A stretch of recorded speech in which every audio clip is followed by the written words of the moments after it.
people want to put their money where it's safe. And safe market. Let's say, because there are people who have small budgets, there are people who have big budgets. And then you tell everyone that, why are you doing this?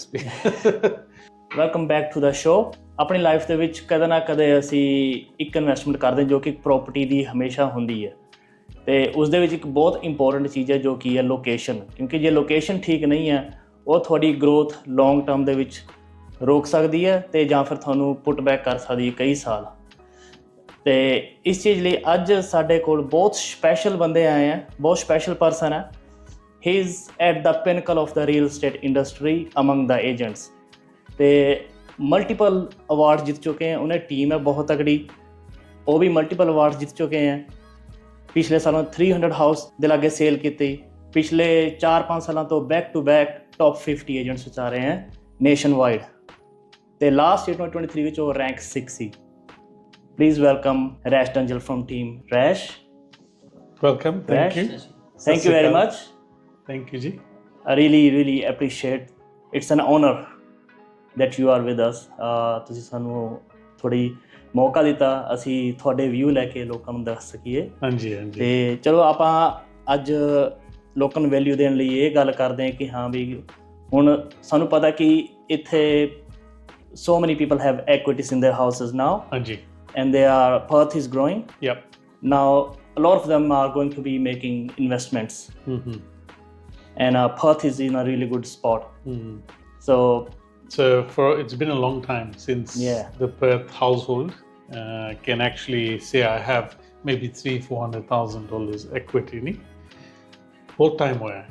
2017 'ਚ ਜਦੋਂ ਮੈਂ industry 'ਚ ਆਇਆ ਸੀ, ਹਾਂਜੀ, ਉਦੋਂ ਤਾਂ negative equity ਹੁੰਦੀ ਸੀ। So when we would go to the appraisals, ਨਹੀਂ ਬੰਦੇ ਦੇ ਘਰ ਜਾ ਕੇ ਬੈਠਦੇ ਸੀ ਜਾਂ ਕਿਸੇ ਨੇ ਸਾਨੂੰ ਬੁਲਾ ਲੈਣਾ, we would do the appraisal, and the appraisal would come $100,000-200,000 under what they paid in 2014, for example. Oh, wow. The Perth peak of the market, the previous peak was at 2014. And then after that it started dipping away. I know that because I bought a house in 2015. Yes. In Avely at the peak. How much did you pay? $435,000. 435 for 300 square meter. 300 square meter. 3x2 or a 4x2? Yeah. 3x2. 3x2. No theater, nothing. Yeah. And they sorry downfall. They're going for 650 now. Yeah. Yes. Yeah. So time changes quickly. Yeah. And ਅਸੀਂ ਉਹ time 'ਤੇ ਜਿਹੜਾ tough time ਹੁੰਦਾ ਹੈ ਤੁਹਾਡੇ investors ਦਾ ਵੀ, ਕਦੀ ਕੀ ਹੁੰਦਾ, you have to ride that wave, ਨਹੀਂ? ਸੋ ਉਹ ਟਾਈਮ 'ਤੇ ਜਾਂਦੇ ਸੀ ਅਤੇ ਬੰਦਿਆਂ ਨੂੰ ਕਹਿੰਦੇ ਹੁੰਦੇ ਸੀ ਕਿ ਜਿਹੜੀ ਤੁਸੀਂ 4.5 ਲੱਖ ਦੀ ਪ੍ਰੋਪਰਟੀ ਲਿੱਤੀ ਹੈ, ਇਟਸ ਨਾਓ ਵਰਥ 350। ਹੁਣ ਕਹਿੰਦਾ ਦਫਾ ਨਹੀਂ ਵੇਚਣਾ, ਫਿਰ ਆਪਣੀ ਬੋਰਿੰਗ ਕਪੈਸਿਟੀ ਨਹੀਂ ਹੈ, ਫਿਰ ਕੁਛ ਹੋ ਨਹੀਂ ਸਕਦਾ। ਮਗਰ ਹੁਣ ਬੋਰਿੰਗ ਕਪੈਸਿਟੀ ਬਹੁਤ ਹੋ ਗਈ ਹੈ, ਹੈਗੀ ਵੀ ਹੈ, ਕਿਉਂਕਿ ਇਨਕਮ ਵੀ ਰੇਜ਼ ਹੋਈ ਹੈ ਅਤੇ ਹੁਣ ਐਕੁਇਟੀਜ਼ ਬਣੀ ਹੋਈ ਹੈ, ਡਿਪੋਜ਼ਿਟਸ ਬਹੁਤ ਵੱਡੀ ਹੈਲਪ ਹੈ। ਹਾਂਜੀ। ਮੈਨੂੰ ਲਾਸਟ ਫਿਊ ਡੇਜ਼ ਵਿੱਚ ਘੱਟੋ ਘੱਟ 8-10 ਬੰਦਿਆਂ ਨੇ ਕੰਟੈਕਟ ਕੀਤਾ ਜੋ ਕਿ ਕਹਿੰਦੇ ਅਸੀਂ ਇਨਵੈਸਟਮੈਂਟ ਪ੍ਰੋਪਰਟੀਜ਼ ਲੈਣੀ ਆ, ਅਤੇ ਬਜਟ ਸਾਰਿਆਂ ਦੇ ਮਿਨੀਮਮ 800,000 ਹੈ। ਨਹੀਂ, ਉਹ ਜ਼ਰੂਰ ਹੋਏਗਾ ਕਿਉਂਕਿ ਪਰਥ ਮਾਰਕੀਟ 'ਚ ਇੰਨਾ ਡਿਮਾਂਡ ਹੈਗਾ ਕਿ local demand is also very strong. Overseas demand ਵੀ ਬਹੁਤ ਸਟਰੋਂਗ ਹੈ, ਓਵਰਸੀਜ਼ ਡਿਮਾਂਡ ਵੀ ਬਹੁਤ ਸਟਰੋਂਗ ਹੈ। ਸਾਨੂੰ ਬਲੋਕਸ ਦਾ ਜਿਹੜੀ ਲੈਂਡ ਸੇਲਸ ਡਿਵੀਜ਼ਨ ਹੈ ਸਾਡੀ, ਉੱਥੋਂ ਸਾਨੂੰ ਓਵਰਸੀਜ਼ ਦੇ ਲੈਂਡ ਐਕੁਇਜ਼ੀਸ਼ਨਸ ਵੀ ਬਹੁਤ ਹੁੰਦੀਆਂ। So people are putting their money in Perth. Singapore lot ਹੈ ਕਿ ਨਹੀਂ? ਹਾਂ, Singapore, Malaysia, we've had some plans from Japan. People want to put their money where it's safe. And safe market. ਹੁਣ ਤੁਸੀਂ ਦੇਖੋ ਵਰਲਡ ਵਿੱਚ around COVID, let's look, we had COVID, so everyone's forgotten now. But if you look back in that period, Perth was the most isolated, safest place. Yes. And that started changing people's mindset. Yep. When they realized that Perth is in its own bubble, the jobs are here as well. We did everything we could to protect our community here, and that brought us back on the map. Now a lot of people moved into Perth from there. And we back then started planning for the